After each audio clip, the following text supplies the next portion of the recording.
কিছু কিছু সুখে এত খুশি থাকে মিশে।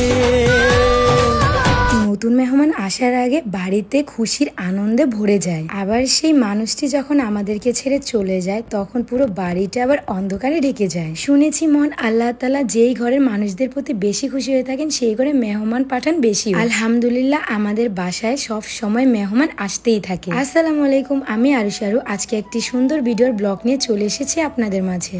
নতুন মেহমান আসাতে ঘরটা সুন্দর করে সাজিয়েছিলাম, আর আজকে সেই মানুষটি আমাদের সবাইকে ছেড়ে চলে যাবে, সেই জন্য নিজের হাতে রান্না করে সবাইকে খাওয়াবো। হয়তোবা আমি পরিবারের ছোট বউ, কিন্তু আমি এই বাড়িতে সবার আগে বউ হয়ে এসেছি।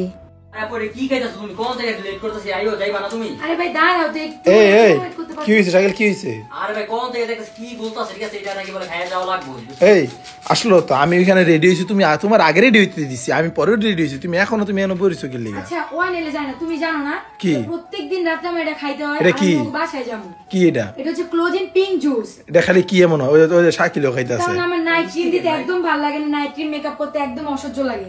এর জন্য হচ্ছে আমি ক্লোজিং পিঙ্ক জুসটা খাই, আমি সব সময় সুন্দর ফিট। ও মানে কোথাও গেলে তো তুমি, হ্যাঁ এটা সত্য, আর কোথাও গেলে এই জুসটা খায় নেই, কারণ ওই সময় তো ক্রিম দিতে পারে না, তাই জুসটা খায় নেই। এই জুসটা খেলে কি কি হয়?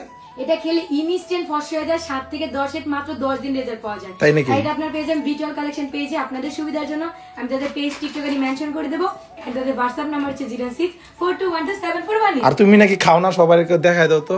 এই যে দেখছেন সব খেলাইছে।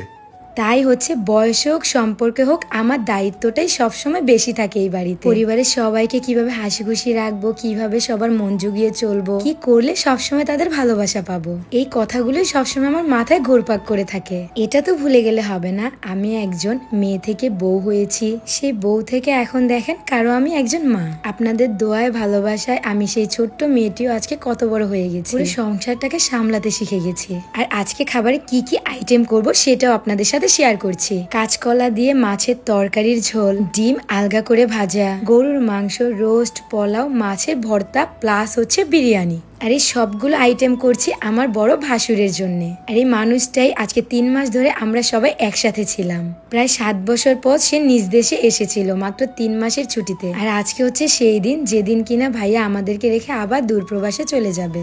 আসলে এই প্রবাস নামক জীবনটা না অনেক কষ্টের। প্রিয় মানুষের কাছ থেকে অনেক দূরে চলে যেতে হয়, একা একা ঈদ করতে হয়, নিজেকে নিজের হাতে রান্না করে খেতে হয়, 24 ঘন্টা ডিউটি করে আসার পর বাড়ির সবার সাথে হাসি মুখে ভিডিও কলে কথা বলতে হয়। আর এই সবকিছু একজন প্রবাসী খুব ভালো করে জানে কিভাবে করতে হয়। সবাই একটু বড় ভাইয়ার জন্য দোয়া করবেন, তিনি যেন সহি সালামতে সেই কাতার গিয়ে পৌঁছাতে পারে। জানি না ভাইয়ার জন্য কতটুকু কি করতে পারছি, তারপরে যতটুকু চেষ্টা আমি করছি। বড় ভাসুর নাকি ভাইয়ের সমতুল্য হয়, ভাইয়াও আমাদেরকে বোনের মতোই দেখে। তাই তো ভাইয়া চলে যাওয়ার কথা শুনে আজকের দিনটা সবার মনটা খুবই খারাপ ছিল।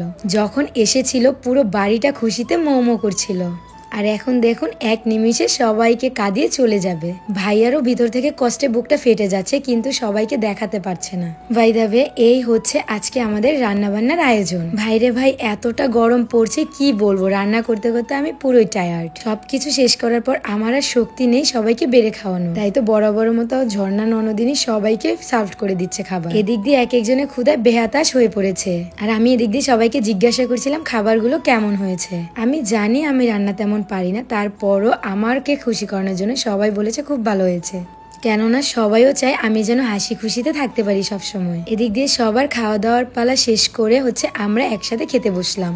আজকে চলে যাবে বলে 2 ভাই একসাথে বসে খাচ্ছে, আল্লাহ না জানি কবে আবার একসাথে করে নেয়। যাই হোক খুব শীঘ্রই তোমাদেরকে আমরা আবার একসাথে দেখতে চাই। সবাই ভালো থাকবা, সুস্থ থাকবা, এন্ড আমাদের জন্য একটু বেশি করেই দোয়া করবা। আল্লাহ হাফেজ, টাটা।